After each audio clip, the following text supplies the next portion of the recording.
Hey, everybody. Welcome back to the Forward Podcast. I am your host, Lance Armstrong. My guest this week is the Big Velvet, otherwise known as Paw Paw, otherwise known as Paul Cauthen.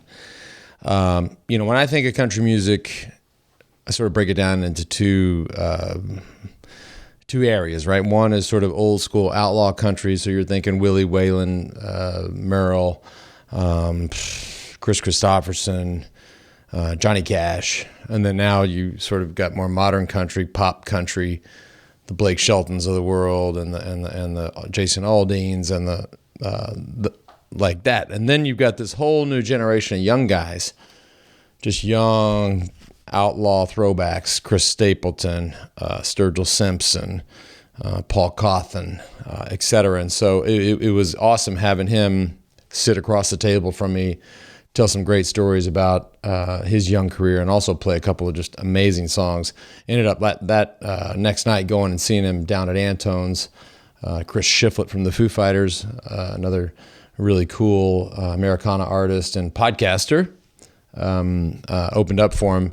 Killer night. But Paul, you're not going to be disappointed. I mean, he is all personality. So get ready for that one. Before we get to Paul, a couple things, just a little housekeeping here. But just announced that I'm going to run the Austin Marathon. Not just run it, but I'm going to be what they call the charity chaser. So the charity chaser is after everybody starts, and it takes a few minutes for everybody to get through the start line. They wait 10 minutes, and then the charity chaser starts, which is me. For every person I catch, the race and their title sponsor, and I will add, nobody in this room knows this yet, all of us here at We Do are gonna contribute $1 per person that we catch. So 3 different entities pitching $1 for every person that I catch as the charity chaser. I got a coach. Hired this guy to coach me. He coached my buddy. Was running the Sacramento Marathon. He ran like 2:30. I was like, I need this dude. So I hired him, this fellow Matt. Just a little teaser. We are going to do an episode of The Move here in the next couple of weeks, right here in Austin, Texas, at the big running trade show called The Running Event. So I'll have Jack Murray on there, who owns the Austin Marathon, who asked me to be the charity chaser, and then my coach Matt.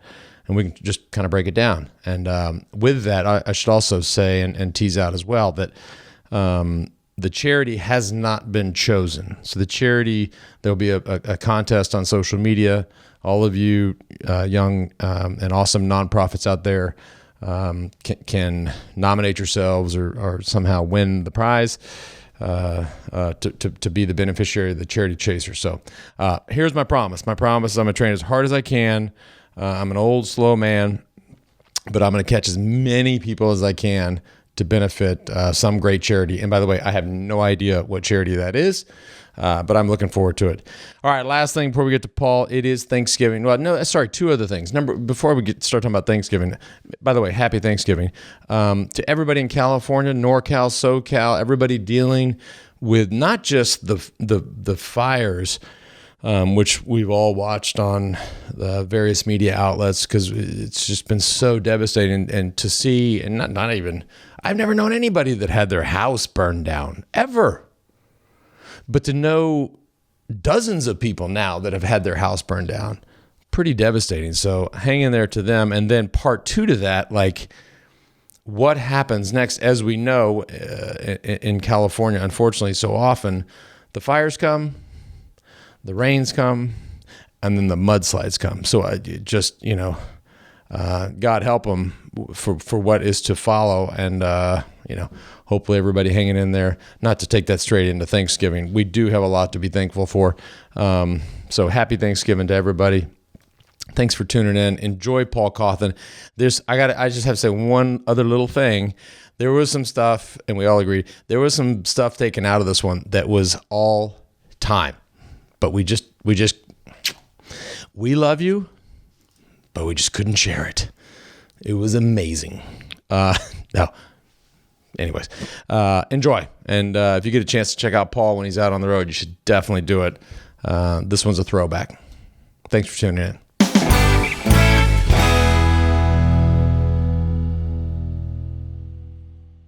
Paul Cauthen, welcome to the Forward. Dude, it's good to be here. The Big Velvet, Armstrong. Big Velvet. We got your Yeti full of whiskey. Yeah, it's got your logo going on here. Got right? that? That's right. That's nice. Well, when Thank you you do for that. these podcasts, just Logo's out. well that, but also typically we do them a little earlier, so we would not for the listener just because they get a little concerned that we get that we're getting Saucy a little in sloppy. the morning. Yeah. So Yeah. this is an evening podcast. But as they say, it's 5 o'clock somewhere, right? I mean, you can change that. Sometimes you get a lot of brutal honesty when you fill somebody's cup up with whiskey. You think? But listen, I got turned on to your stuff. Gosh, Higgs, when was it? A couple months ago? And the listener knows I love music. I have a bunch of musicians on all the time, and country isn't typically my go-to, but I love sort of outlaw country, old school country. Willie Whalen, Merle. And then getting into today, Sturgill and Jamie Johnson and Ryan Bingham For sure. And when I heard My Gospel, I was like, oh my God, like where the fuck did this guy come from? From the Piney Woods. Yeah, Tyler, Texas, Where the Natchez River bottom marries the Sabine and the Cypress joins hands with the ancient Trinity. Wow. Lies a place called East Texas, no other you'll find, shielded by the pine. That is John Curry. That's the walking John Curry. And you grew up. What did I read? You were born in Dallas. We have a lot of things in common. I'm just going to tell you, right? And I wrote some of these down. We were both born in Dallas. Yeah. Where were you born in Dallas? Baylor Hospital, 1986. Okay, so I was born in Methodist Hospital, 1971. All right. Oof. A little older. We both spent a bunch of time. Where did I write down the shit we have in common? We both spent a bunch of time in East Texas. You obviously moved out to Tyler. My grandfather lived on Cedar Creek Lake in Seven Points, Texas. So I spent all my summers there. You really felt the real heat there in the summers. Yeah, I mean, but when you're young, the heat doesn't bother you. Yeah, you're like now. I go outside. I'm like, this is terrible. I'm dying. I'm literally dying. Yeah. And when you're a kid, you don't think about it. You should weigh 250. I'm on my way. Yeah, right. And what was the other damn thing we had in common? Oh, I think because one of your nicknames is Paw Paw. Oh yeah, that's what they all call me. So my grandfather, we called Paw Paw. Or Big Velvet. PA, Big Velvet. Yep. You got a lot of nicknames. It's a couple different ones. So what's it like, man? I mean, because you read these reviews of the records and your voice and this sort of younger generation of guys that are almost throwback, right? And the stuff Rolling Stone magazine says about you is pretty high praise. Yeah, man. I just, I'm thankful to even be they speak some big names. Yeah. And it's good to even be in the same sentence with those guys. But those are a lot of my influences that they're speaking of. They've been saying Elvis, Roy Orbison, Waylon Jennings, and Johnny Cash. And,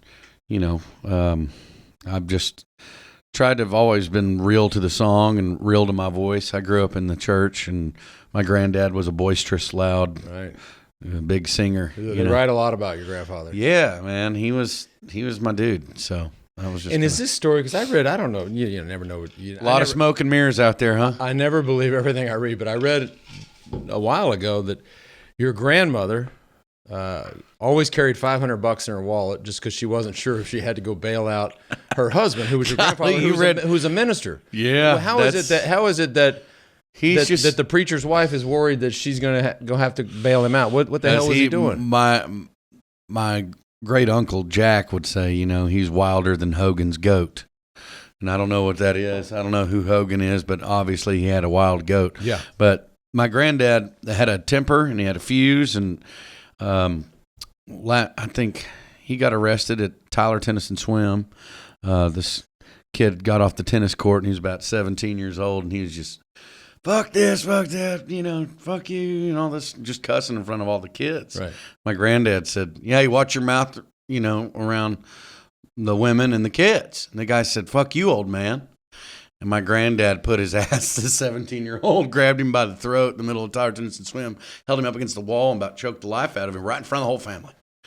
Cops didn't like that, an old man put his hands on a 17-year-old, but kid never cussed out loud after a tournament in front of women and children again. Yeah. So, I guess there's a lesson And there. he was a musician as well. Yeah, singer. Big time singer. He was in the gospel church, and Sonny Curtis told me once that my granddad chose the gospel church, my grandmother, back in 1958 over rock and roll because he was out in Lubbock, hanging around with Buddy Holly and the Crickets and that crew. He was friends with all that. Especially this guy Olin Finley was a mutual friend of his that was actually in with Sonny and all these guys, and they'd all fly out and go to Nashville. My granddad was a pilot. Yeah, built churches. So did Don Henley grew up in Dallas? No, he's East Texas. Yeah, he's East Texas. He lives in Dallas now. But he's not from Tyler. He's from. No. But he's from out that way. Oh God, what's his name? I forgot the town, but he had a lot to do with the keeping Caddo Lake up and going. He put a big chunk of money behind Caddo Lake because they wanted to go and drill oil out there, and it's the only natural lake in Texas. Yeah, all the other ones are man-made. All the other ones are man-made. So, but he was like, "Don't touch this." This is that moss and these trees and hasn't been tampered with. Right. So born in Gilmer, but he was raised in Linden, Texas. Yeah, which is right there. It's a skip away from Tyler, not too far. Yeah, I remember those summers with Paw Paw. We'd be out on the lake and when they're man-made and just dammed up or whatever, then they're filling this thing up and there's trees and shit in there, and like the trees are sticking out of the water and you're wanting to go water skiing or whatever. It's crazy. Like you drive along and there's trees, dead trees. Yeah. But this particular lake that Don Henley was all about didn't have any trees growing out of it. No, it was just totally well maintained. People wanted to go run tractors out there and break down trees and moss. And once you once said that you have learned more about performing from seeing the likes of Kendrick Lamar and Bjork than anybody else. Oh yes. So for the listener, let me just frame this for you guys that haven't listened to Paul's music and might have listened to Kendrick or Bjork. Yeah. They are very different. Hell yeah, they're different. And so you got to take me there. I mean that makes. If you said I learned a lot watching Willie perform, I would be like, yeah, of course. Oh, I mean, Kendrick Lamar when and Bjork, I saw Kendrick Lamar at Bonnaroo, like right when he was popping off. Mm-hmm. Right when like Obama started like backing him, and like talked about his records and stuff, and it was the buzz of the freaking hip hop scene. Right.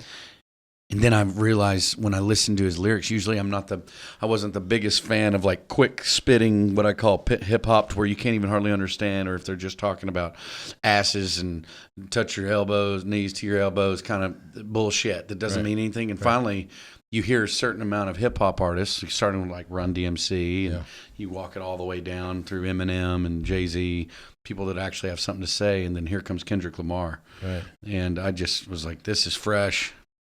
And then he just owns the stage, and his delivery is insane. Yeah. And he's just a professional. And then I saw Bjork, and then that was just like theatrics, and seeing like Freddie Mercury reincarnated into a woman with wearing like this 18 looking bosom suit that looked like tits all the way down to her ankles. Like 15 of them. This suit she wore, we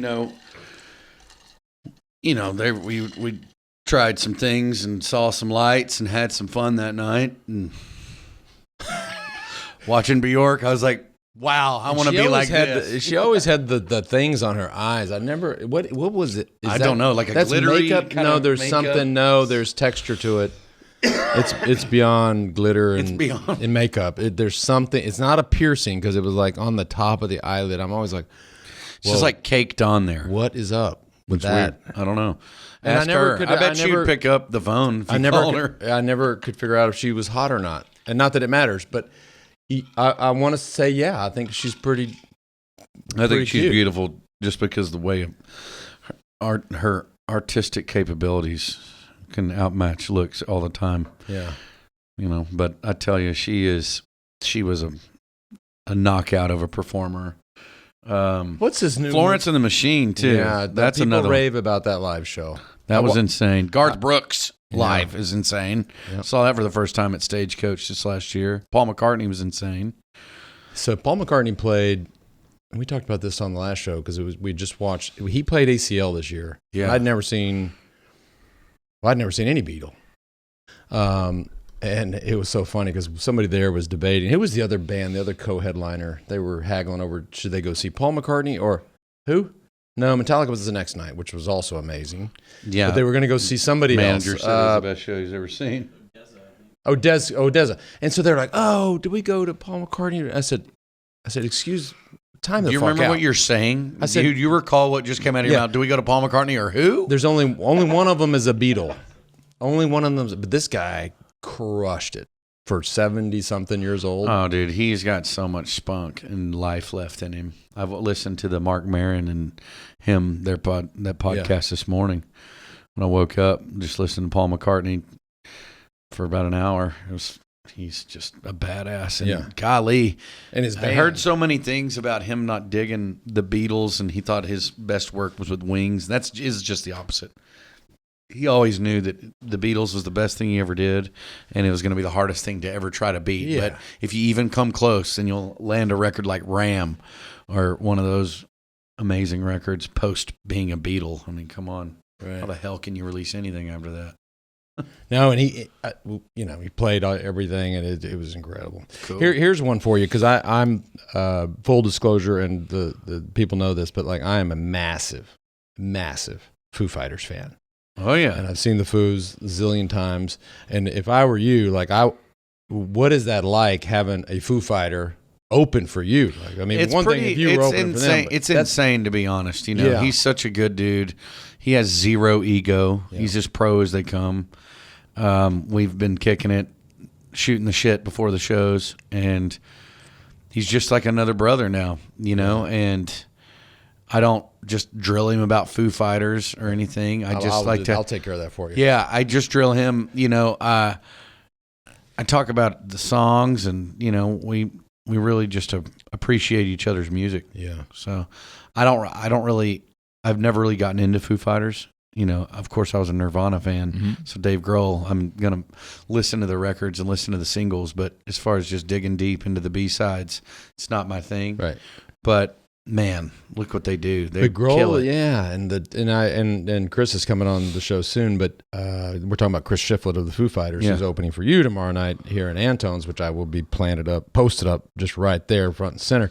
But you gotta, I mean, Grohl, the dude, he does everything. Like man, and then he goes off and produces Zach Brown, and just he's a savant. Yeah, he definitely is. He's touched by the musical gods, is like what I like to say. And this stuff, homeboy can throw down that stuff. He can? Oh, my God. Well, that's good. You know, because nobody likes quitters. Nope. Nobody in this studio likes quitters. Mm-mm. Do we, JB? We don't like quitters. Higgs? Oh, no. I once saw, because I got to know Grohl over the years, and Chris was at this gig, so they were playing, it was a private. I think it was actually... you younger people out there listening are not even going to know what this brand is, BlackBerry. Oh, yeah. The little roller ball. Yeah, that's right. Yeah. So they were playing a private. My manager up until manager before the management I have now, he still has a BlackBerry. Yeah, I love it. No, I love it. But so they played this private, and Lemmy from Motorhead was there backstage with us. And these guys are just pounding the brown shit. Oh, yeah. It is just, and I'm like... Killing the whiskey. Totally unaffected. I'm like, that is amazing. Yeah. Yeah, I every time I go and play the Roxy, I go next door to Lemmy's spot. Yeah. He would always sit over there and he play the electronic poker game. Poker. Yeah. I mean, he was playing it, the morning that he died, right? Or something. He rode that little machine all the way to the end. Oh, yeah. He rode that machine for sure. He was into it. God. Now his poor kids don't have any, none of the retirement. No. He lived in the same little apartment that he's had his whole career, and it was like trash. Go between the two. Who taught you to play the guitar? Because before we went live here, you were tuning up the guitar, which we're going to be blessed to hear in a minute. But like when I hear you just kind of making sure it's tuned and playing, I'm like, all right, how the fuck does somebody learn how to do that? Like, is that like man? School? I Is that a teacher? Is it alone? My granddad put a guitar in my hands when I was about 6, and bought me my first guitar. It was an Eterna, Eterna. It's a big piece of shit. And I was gonna say, is this this sounds like an endorsement? Okay, no, it is a piece of shit. It's not an endorsement. And I mean, you know, he gave me a guitar that had the highest action, so hard to push down the chords. Just something to learn on. Just like, you know, having a bike with a 3-piece crank to start out, and you're like pumping just a 1-speed bike everywhere up hills. You know, you get stronger that way. I'm impressed by that lingo right there. That was pretty good. No, you know, I did a little, you know, here and there. Younger, when I didn't weigh 250, and I wasn't, you know, a drunkard playing the guitar down the road. Right. I'm not a drunkard. Sorry, Mom. But yeah, we'd. So you taught yourself? I taught myself basically. My granddad taught me a couple chords, and then there's this guy Tom Russell. I took from him at Mutt Music in Tyler, Texas, for a couple of years on and off. Right. And taught me some scales, taught me some different flat picking stuff. And you're playing country music, or you're playing church music, or maybe church I was music? playing no church music, because we went to the Church of Christ. And you're not allowed to bring an instrument into the Church of Christ. Vocals only. You go straight to hell if you play a guitar in the Church of Christ. So don't even do it, Lance. No, most people will already tell you that's where I'm going. You can't ride bikes in the church either. They'll strike you down. No, they're and I just kept on playing. My granddad had a weird way of playing guitar. You know, he played with just his thumb and didn't use a pick, and he had the fastest thumb in the South.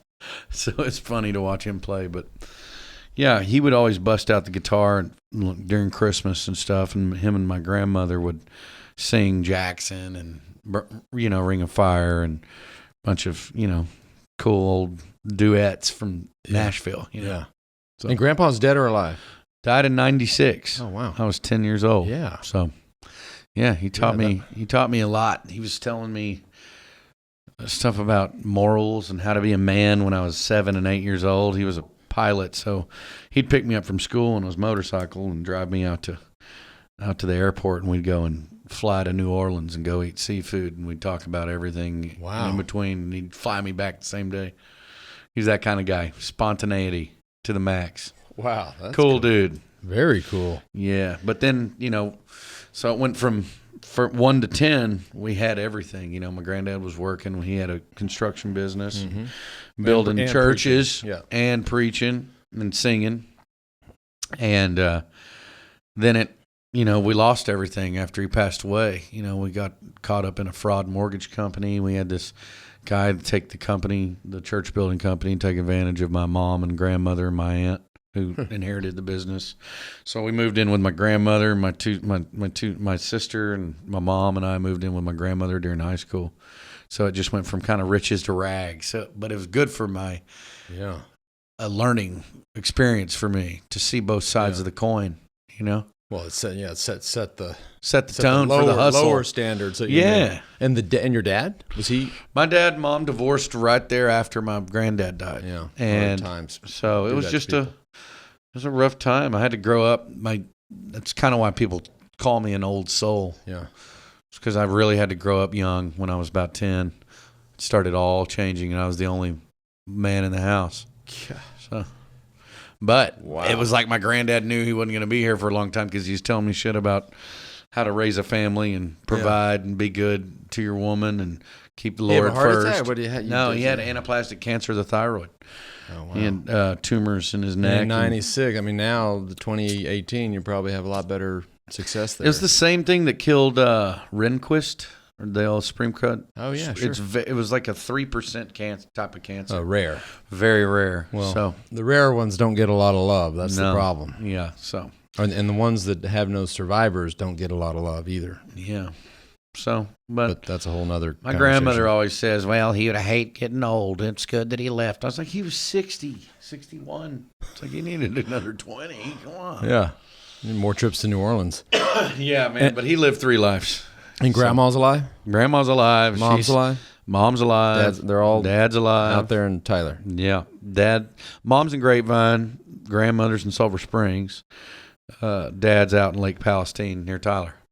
Look, I'm going to bring it full circle because we were talking about Kendrick and we were talking about this generation, this younger generation, and so I have a lot of kids. I don't know if you know that or not, but so I have older kids that are like 15 or 20, like Willie Nelson. Not that many. I have 5. I got 5. I have a fifth of it. What is it? There you go. So my kids, I got all into Post Malone. Oh yeah, who's from Grapevine. Yeah. Did you know he grew up in Grapevine? Oh yeah. And so she, my daughter was like, Dad, can you get us tickets to the Post Malone show? And I'm like, who the fuck is Post Malone? Mm-hmm. So, and I'm like, and I'm just working off the assumption that he is terrible, and I could never listen to it. He's great, amazing, great dude. And this kid he's a genius. But yeah, I was reminded just because I don't even know where Grapevine is, although I probably grew up like 15 miles from there. But I mean, he's our homie. Right. Yeah, Posty, and I mean, can play the guitar, can do everything. His story's crazy. Yeah, he's a hell of an artist, man. I told my agents there in Nashville about my new record. I said I want Kenny Chesney fans to like it, and I want Post Malone fans to like it. He swears he's going to be a country artist before it's all said and done. Well, he better find his lane.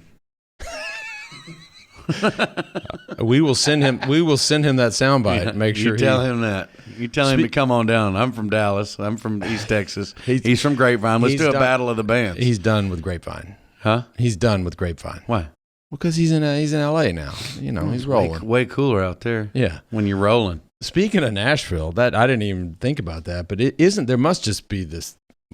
I mean, I'm sure everybody in your world just assumes when you're getting to where you're getting that you moved to Nashville. Everybody, you got to be in Nashville. No, I've thought about it, man. Every time I get up there and stay longer than a week, I just start this. Smell of Tex-Mex and this, margaritas, and they're salivating in my mouth, and I need to get south. Right. So Willie did the same thing. I've never lived there. Yeah. I've lived in Colorado for a while. I lived in Lakewood, and then up in Carbondale near Aspen. Sure, that's right. That's our neighbor. Yeah, and then I lived out in near Castle Rock and Larkspur. Yeah, down off 25. Yeah. So I was there for about 4.5 years. So that was the only place I was doing down there. Smoking weed and following jam bands and learning how to play bluegrass with guys like what's his name? Drew Emmett and then the Emmett Nershie band, those little jam bands from String Cheese Incident. Sure, yeah. Guys like that, and seeing them at Red Rocks. String Cheese will do like 5 nights at Red Rocks. Oh yeah, it's crazy. And the clouds above Red Rocks just are all stoned afterwards. Speaking, I did read that you got caught, busted for possession of marijuana, put in jail. I'm going to finish what I read. Put in jail and then kicked out of college. I don't know if that was like one fell swoop. Oh, yeah, that was a good swoop, but it happened then in that order. Punted from college because of getting busted, or just got kicked out for something else? I mean, you can't take classes from incarceration. When you're incarcerated, you can't take online courses. Well, I've never gone to Smith County. College, and I've hardly ever been in jail. Hardly ever. Let's talk about your hardly ever experience, Mr. Armstrong. So listen, let's talk about that church, growing up in the church. Switching gears, are we? What did I commented on your I don't know if you see this shit or not, but I'll comment on there from time to time. But you posted something like 2 weeks ago with this symphony. It was and you said something like coming soon or yeah, my record's finishing up. We're right there at the 5-yard line. Yeah, about to walk Red zone. Red zone, and we had some strings on it, and we did a choir to finalize everything. I like Just that. had a little bit more extra salt from our record label, Logan Rogers with Lightning Rod Records. He's the one who's been putting out my records and been doing a hell of a job helping us out. Yeah. So without him, I'd be putting out Tascam 4-track sounding lo-fi records from the basement, which sometimes work, but not 4 records in a row. So we got some strings on the new record. Strings, we got some production. Full LP, not full length. You know, I think there'll be about 12 songs. Because you're a songwriting fool, based on what I can tell. I don't ever stop massaging a song. You know what I mean? Everything's a song. I don't know. I've never written a song. That's the actually, Guy Clark way of looking at life. Yeah, everything is a song. Yeah, you know however you want to comprehend what you see and feel and come across. Last night I was practicing this rendition, this version of Black Hole Sun that you and Cody Jinks did together after the passing of Chris Cornell, and this is a true story. So I was practicing because I was sure that I was like, you know what, he wants to do this later. I know there's going to be some drinks. I said we should sing the song, and so but anyways, after I stopped practicing, I always listen to Pandora, and so I just combing through my phone, Sonos in the house, and I was like, I turned on, I have Guy Clark as one of my stations, and you ever listen to Guy Clark radio on Pandora? I mean, you're never about to get put into a good... Yeah, you're never going to be wrong. Like, obviously Guy's stuff, but then whatever they choose to play in and around his, however they do that, it's just like, you never hit thumbs down or fast forward. It's just like... Do you listen to music when you cycled? You know, I don't. So I do have in earplugs? I mean, do you like to be in your head, or do you listen? No, I listen. Well, so two things. I either ride the road or I ride the mountain bike. And so on the road, I want to hear everything that's around me: cars, whatever, tires. Somebody coming up on you can hear their bike, probably. Yeah, or you can hear. I would be nervous if I had music on, right? Because I wouldn't be able to know what was going on around me. And then on the mountain bike, I don't like it either, just because I feel like it's so technical what we're doing that I want to hear. I want to hear if my shifting's not right. I just want to hear the environment around me. So I don't. When I run, I listen to music religiously, right? So that's, I guess that's a different thing, but which is what I do more now than ride. Do you do triathlons now? No, tri was my first sport. I turned professional in triathlon when I was 15. Cool. So that he's like, cool. I'm sorry, I don't. We're fucking with you. But so I started. He looked at me like if he asked me, "Do you sing?" Yeah. So have you ever? Serious question. Have you ever played in front of other people? Yeah. Never. That's my double. No, yeah, I did tries early on, man. I grew up swimming and running track and cross country in high school, and then got a bike, did tries, turned pro when I was 15, and then went to cycling, and then came back to tries in 2012. And then life got a little messy around that time. But here we can talk about that if you want. If you've never been interviewed about any of that. Everybody knows all that shit. But yeah, no, that's my jam. Cool. That's my jam. Hell yeah. Speaking of jam, maybe we should hear a little hey, jam. I'll jam. But before we do that, what are we going to hear? Is this... Man, I'm going to play this song, the first song that I wrote after my band that I was with, Sons of Fathers. Mm-hmm. It was actually an Austin band. Mm-hmm. San Marcos, Austin. But San Marcos is great. Yeah, I love that town. Shout out to Dave Bolch, who couldn't be here today because my sorry ass had him drive a whole bunch of art to... Aspen, drop it off because we're kind of shuffling the art. Speaking of art, we brought you some art. Let's talk about your man right quick. Yeah, let's do it before we play. Brinston. Matthew Brinston. This guy gave me, nobody's ever brought really anything. Man, he said, I was talking to him, and he's like, hey, man, what are you up to? I was like, nothing, just going to be hanging out the house. And he came over, and we started talking. I told him he's like, what do you got going on for the next couple weeks? I was like, dude, I got something kind of cool. I'm going to do a podcast with Lance Armstrong. And he's like, I'll be damned, man. How about I just give you a painting and you can give it to him? Because he's always been an inspiration. And I was like, okay. I mean, was any part of you like, nah, I don't want to. Hell no. Okay, good. Thank you. Not in a bit. When somebody's like on that level of art and going to give something away, like I'll give it to them. You know? Yeah. Give me a break. So big shout out to Matthew Brinston.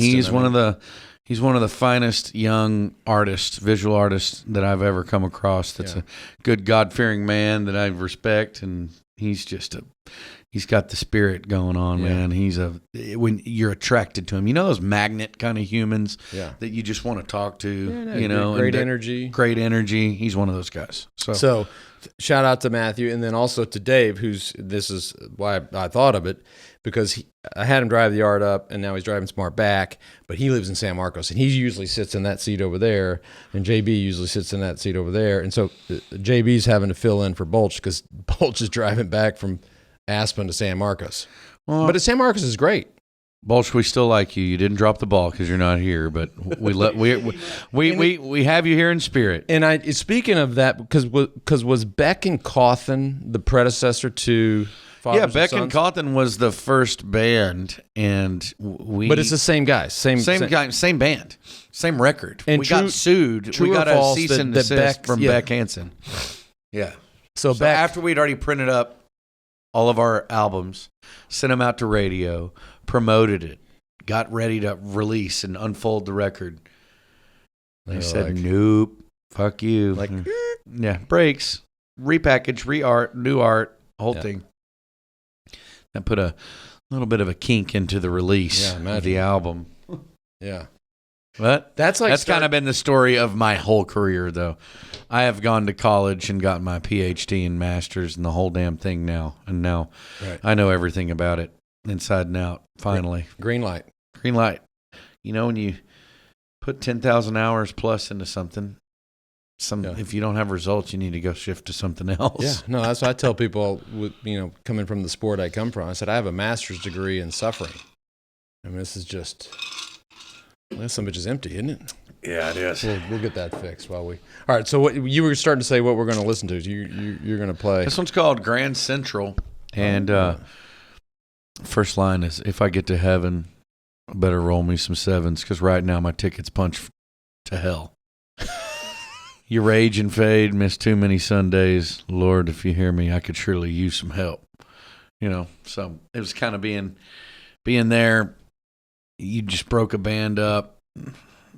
The eyes of everybody that you've been trying to impress are turning away. This is Fathers and Sons breaking up. Sons of Fathers, yeah. Sons of Fathers. Because and you broke it up because you went into that project as best friends and realized that the work. We weren't best friends. Like, I was persistent on playing with David because I kept on seeing him doing his own thing and playing the bass and singing. And then we decided to go out to Wimberley and get near the Blanco River, and we wrote like 4 or 5 songs in a day or something. And started writing these songs, singing 2-part harmony, and it started becoming electric. And we realized that this is our thing. Huh. There we go. All right. So this one, Grand Central. This is on my first record, My Gospel. It's about picking yourself up.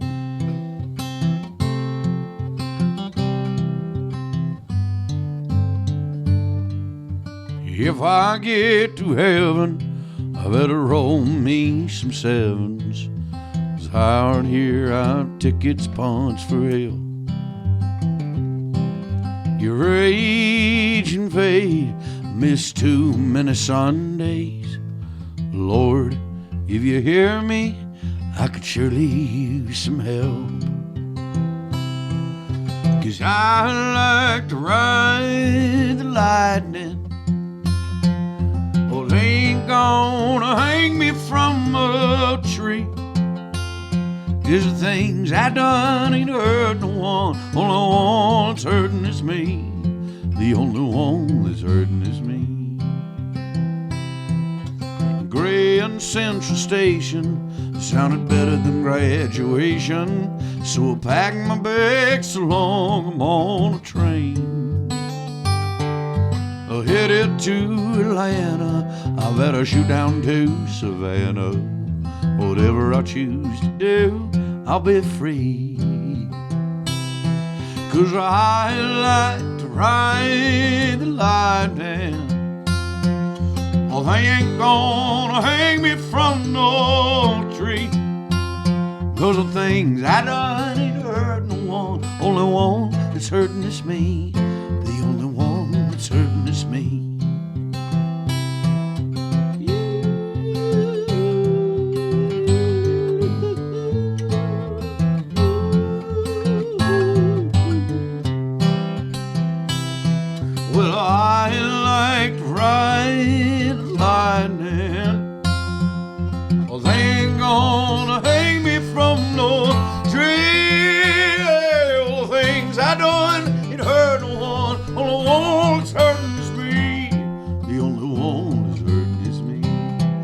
all the things I done ain't hurt no one. Only one's hurting is me.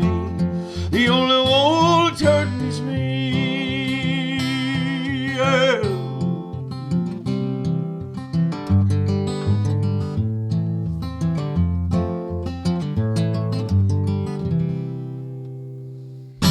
Yeah. Well, how much would Grandpa love that song? Yeah, man, he would love that. I song. think he'd dig it, man. I think he'd dig that. Yeah. Yes. He's here. No, he's always here with me. It's a cool thing. You guys are. I believe, I truly believe that if you have somebody in your family, like if you have a grandfather or grandmother or somebody that kind of inspired you, if they pass, I believe, if they pass away, you're still here on earth. Mm-hmm. I believe that those spirits can attach to your soul. And I believe that my granddad's always here helping me get through these songs. And there's a lot of words, and it just comes to me. It's right there. And I believe that, I tap into that. And is that a blessing or a burden? Because if when you speak so... I mean, if you're not tending to it, right. If all of a sudden when you're in your stride and you had something in your head telling you just don't ride anymore, don't get out there, don't be an athlete anymore. That's the negative. That's the darkness. That's the thing that's telling you can't do it, But then there's something that's unexplainable, the spark that makes you go the extra mile, the spark that makes you actually write more songs than anybody around you or, ride more miles than you, It's just the same thing. It's just like the passion and knowing if you're lucky enough to find your stride and know what you're good at. Yep. You know what I mean? I believe that I call it my bird dog analogy. Yeah. We call it the North Star. Okay. What I call it is like, when you're out in a field with a young bird dog that's a year old and you're out hunting quail or dove, you don't have to, a human does not tell that dog to go out there, use its nose, grab the bird and bring it back to you. Right. But the dog knows what it's there to do. Because it's in its DNA. Right. So if us as humans find our bird dog trait, then we're off to the races. Yeah. All you got to do, it's hard work. Nothing's easy, but you got to just knock down those barriers, Yeah. So. You still got that guitar in your hand. I don't know. Yeah, I'm not ever gonna put it down until I'm old and gray, I guess. But I'll play another one. This is gonna be on the new record. Ooh, new stuff. World premiere.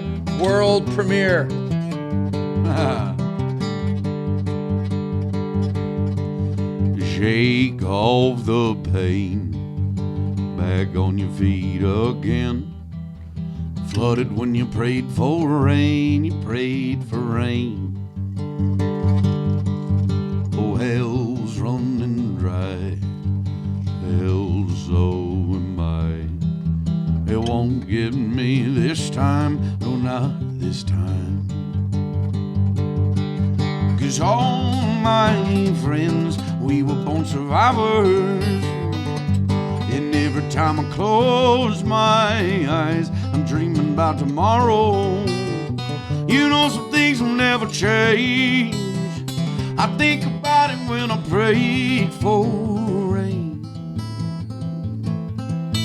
The rain turned to hell, cold, dark, and pale.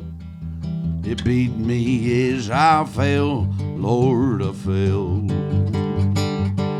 Well, the sun sets and twilight hugs the ground.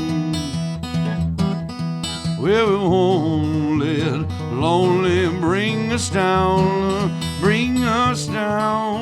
'cause all my friends, we were born survivors. And every time I close my eyes, dreaming about tomorrow, some things will never change. You think about it when you prayed for rain. Some things will never change. Think about it when you pray for rain. Pray for rain.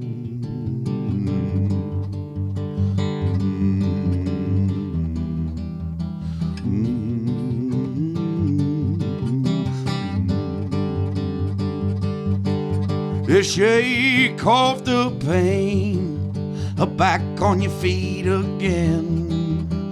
Flooded when you prayed for rain, prayed for rain. Well, it's never too late. Well, hell will have to wait. It won't get me today, not today. 'Cause all my friends, we were born survivors. And every time I close my eyes, I dream about tomorrow. You know, some things will never change. You think about it when you pray for rain. Oh, some things will never change. Think about it when you pray for rain.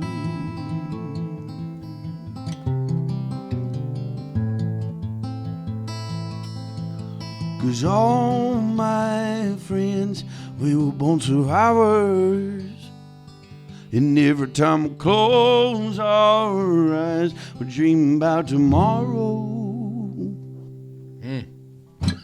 So amazing. That's, thank you. So I didn't know what we were about to listen to, but in my life, for at least the last 20 plus years, thinking back to being diagnosed and in that whole, millions and millions of people that were diagnosed. I mean, like the one thing that they, if you are an athlete, you want to be a champion. If you're a politician, you want to have another title. All those people ever wanted, myself included, was to be a survivor. Yeah. And so just walk me through what you're talking about when you say you and your friends are born to be survivors. It's just like the people that I'm going to put myself around are going to be the ones that aren't going to give up, the ones that have a fire and that build me up as a human, because I believe that we're just a granule of sand in the, Gobi Desert, before and after our lives. And we're just a little small speck. Yeah. And our time's very precious. And if we don't overcome and knock down the, against the grain vibe of life that you can intersect, and you usually hit, choppy water. It's not always smooth, everything's just, my friends, to make a long story short, my friends are all, they're passionate about what they're doing, and they've got a fire lit inside of them that it's like they really want to do something greater than themselves. Yeah. And I have a lot of friends out there that I haven't met yet, so I believe anybody can be that.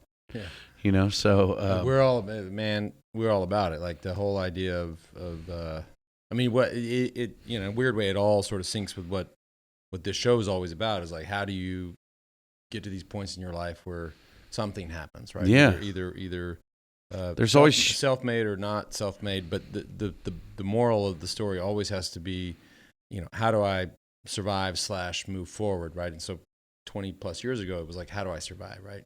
Yeah. 5 years ago, it was how do I move forward? Like, what do I do? I know I got to put it in neutral for a sec. Yeah. It ain't ever going in reverse, but at some point when I look around and nobody's standing there, I'm going to put it in drive. Yeah. And I'm going to move forward. And so, yeah. And those people that are standing there are those real friends. Oh, no. And the real humans, We can talk another 5 hours about that. So then those are the survivors, in my opinion. So they're not fair weather day humans. They don't go outside just because it's sunny. Right. They go out there and check on their yard even if it's pouring rain. You know, those are the kind of people I like to put myself around. Oh, amen to that. So, amen to that. I mean, fuck it, we should be done, but we're not done, because I got a couple more questions. Just cause. Yeah. We got to talk about golf. Oh, hell yeah. We got to play. That's another thing we share. If my gal wasn't in town, she'd chew me out if the only couple of days we had, if I went and played golf with you instead of hanging with her. So this is what I would like to lose her. This is what I would like to happen. I would like for you to go home tonight and say, turn on your iPhone, like record the conversation and say, hey, honey, I had the best time with Lance. We're going to go play golf all day tomorrow. Oh, and I want to hear what happens after that. And then will be so for it, because she'll be like, okay, well, I'm going shopping or something. Yeah. I mean, but the game, how much you love the game. Do you love the game? I am obsessed with the game. I'm obsessed with golf. It was the first game I ever fell in love with. My granddad put a golf club in my hand about the same time he put a guitar in my hand. Yeah. I've always said it was the 4 G's: golf, guitar, God, and girls. But God needs to be before golf. But I've always said golf before that. I mean, I don't know Where why. do girls line up there? They're in the same mix, It depends on what day it is. It's a 4-way tie. Golf, God, guitar, and girls, and that is all just like you just roll those dice, and I mean, either one of those are great. So, and I guess you'd have to have gin, or I'm trying to think of another G. Ganja. Ganja, Lance. Ganja. That is the key to us pulling ourselves out of an economic deficit. Let's put marijuana in high gear in Texas. Let's go. That may take a minute, but we'll get there. Yeah, we'll get there. But game, I mean, you were already talking about CBD, so you're pro. Well, I only was talking about CBD just because I will say that I'm slightly fascinated with the entire. It works. That's all I can say. But I'm fascinated by this whole cannabis craze, and so obviously the two different strains or whatever, THC and CBD, and the health benefits of CBD allegedly, which I have no reason to believe that they're not true. I would love to know that they are true. Yeah. And I think, and especially where it pertains to endurance sport, whether it's the immune system or gut health or inflammation or mood and energy, and so that like. You say all those things to me, and I'm like, yeah, let's go. Let's have a conversation, because that means a lot. For sure. I mean, it should mean a lot to everybody. And so, man, here's what I'm surprised at when it comes to all of this whole cannabis buzz is the hockey stick, right? I mean, it was just sort of going like this, and we were like, yeah, and it just feels like just amp and putting it in high gear. Yeah, I don't think. Yeah, I don't. Man, there's no. I mean, the numbers. If you look at Colorado and you look at Washington, you look at California and look at how much money they're making and how good of business it is and what it's doing. I mean, how many people are? Well, that man murdered 19 people and he had 14 joints in his pocket, and by God, he was a murderous, terrible human. And we need to get marijuana off the streets. How many times have you heard that in the news? Ever? I've heard the first part of it, but I hadn't heard the second part. No, because he had joints, or he's like, this guy was on cannabis. Right. This guy's a mass murderer. Right. No, this guy's like, hey man, you want to walk in the park, bro? This entire, give me a hug. How about some Jer Bear? This entire town in New England overdosed on cannabis. Like that just doesn't. No, you'd have to eat 15 pounds of it there, Lance, in order to maybe even die. So, and if you can eat 15 pounds of weed, you deserve to die. You deserve to die. So it's like, it's one of those things. Yes, was it a gateway drug? At a time it was, because everything was so strict and illegal. Right. You smoke a joint and then like, ooh, I'm doing something so illegal, because you feel like you're doing something so bad. So you think something. So you think, oh, well, there's cocaine. Yeah. Oh, it's still just as bad, and I've already tried weed. Might as well. If they say weed is not killing people like tobacco does, and tobacco is one of the backbone industries of American culture. Yeah, you can't. Hard to get it just around doesn't make sense to me. And alcohol, that's, we're going through the prohibition. Yeah. For marijuana. Listen, have you gotten stoned with Willie? I have never met Willie Nelson. I've never met the guy, and I'd love to. Okay, well I know all his family. I've worked out at Luck. Yeah. And done the whole Luck banquet plenty of times. When do you leave Austin to go wherever? The 17th or 18th. Why don't we go play golf with Willie? Well, what's today? Now that I'll tell the girl, you got to stay back. I'm going to play golf with Willie. So I emailed Willie last night. Yeah. He's coming. I said, when are you coming home? And he writes back, 3 days. Then I wrote him back. So that was I don't know what the day was yesterday. And then I wrote him back this morning. I was like, well, let's get together. He writes back, you got it. Like, you got it. And so if you're still here, we will go. He's got his little dirt track out there that he and I play all the time on. Dude, that would be great, man. One-handed putting, and some bitch. One-handed putting? He putts one-handed. He does? Yes. And gambles his face off. He putts one-handed? One-handed. He goes like Why? This. He goes like this. Oh, he just rolls up there and just... He puts one hand behind the back. And it's his course, so he can do whatever the fuck he wants. Dude, I'll tell you right now, man, I get out there and when you see Big Boy swing, people are always like, wow, like people. I go golfing on the road every once in a while with these guys that are just, top notch, wearing the knickers and the whole thing. Yeah, and I come out there and I smell like shit. Green, I smell like hands. I smell like a month-old tour clothes. I'm trying to find a polo shirt. Trying to I buy the cheapest, shittiest polos, or just something that'll work, because I've been kicked off of courses too. Sorry, no jeans, sir. And Houston, I was out with my buddies. I was playing a show in Houston. They kicked me off the first tee immediately because I was wearing jeans. So that's usually my biggest problem. But when I do go out and play, and these guys that are out there every day wearing these nice ass cleats and got their clubs, and I'm renting clubs there at their, But listen, I swing in, man. I swing. If you're going on the road, you have go on a bus, or what are you staying? Oh, I've got a beautiful, beautiful Ford E350 van. That's sick. So, but it still, is so sick. It'll get you so sick. Even having said that, it really isn't asking a lot, I know it's not going to take a lot to just maybe pack a polo and some shorts. You don't have to throw another trailer on the back. No, I think it's a beautiful thing when you go to the pro shop and try to find the cheapest local pro shop insignia. Yeah. Welcome to Johnson & Johnson Country Club. I've got a bunch of different shirts. It's I remember I rented ladies clubs because that's all they had left. And I wore my Chuck Taylors, and I bought one of their shirts and I cut my jeans. Wow. Jorts. And then you're rocking some jorts. Oh, jorts, man. Yeah. Okay, last question, because I gotta know, and because I love your music and I love this I love this idea. And by the way, too, not to knock, because we've had great people on this show. Luke Bryan's been on the show. Chase Rice has been on this show, and I'll get caught every now and again listening to liking some fucking. Well, dude, they're freaking enjoying the machine, and they're printing money. You can't hate They are those printing guys. money, but so it's cool. I was starting to say I get caught enjoying a Florida Georgia Line song every now and again, but you know what? I don't. It's okay. It's okay if you did. I respect the hell out of all those guys. Anybody that's doing this business, and whether I like anything that comes out of their mouth or not, if you're out there working and hustling, and you're away from your family, and you're in a bus, and you're doing this business, whatever it is, it's hard, and I respect them.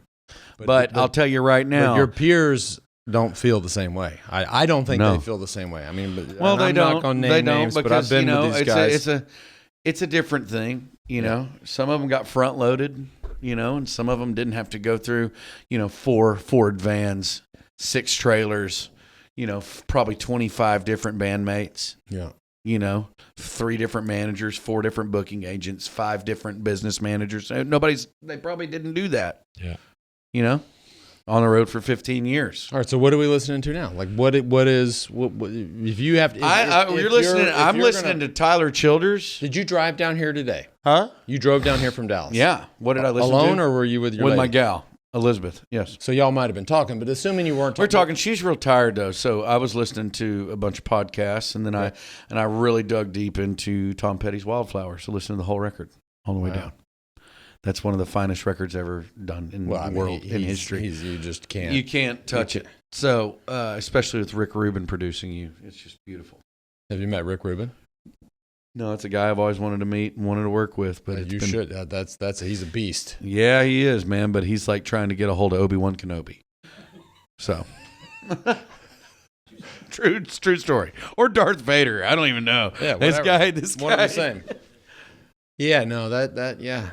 It's the truth, man. This business, the producers are in contact with the high-end artists. The high-end producers are in contact with the record labels, and the record labels are in contact with the high-end radio promoters, and the radio promoters are in contact with all the high-end press, and it all and then the festivals, and then the festivals are all in bed with the radio promoters that are promoting the festival, and then it's just everybody's in hand.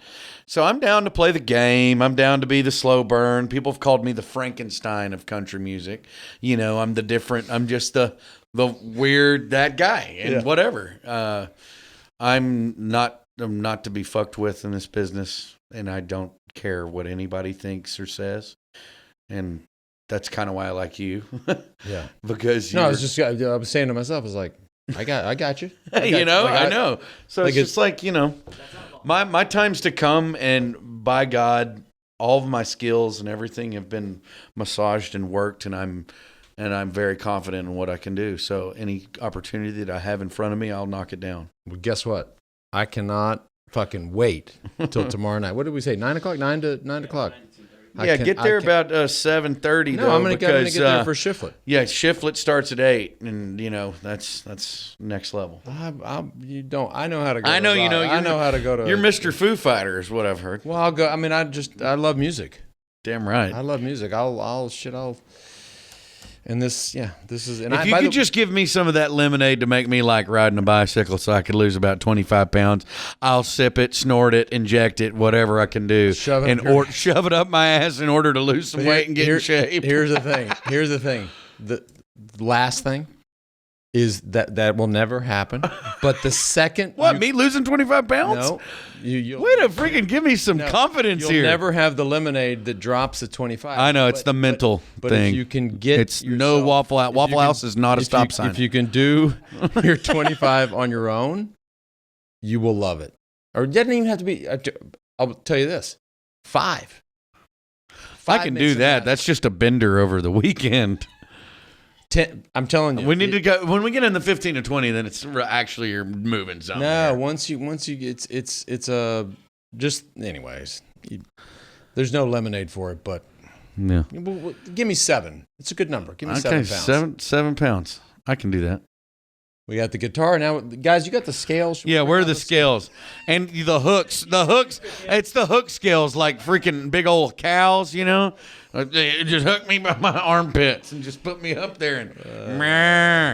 We're gonna call 250 and we're gonna say 243. No. I promise I said last thing, but now when is this new record coming out? Man, we're looking to. We won't hold music. You to it. First quarter, we'll be dropping some music. The record release is to be determined. Okay, but first quarter.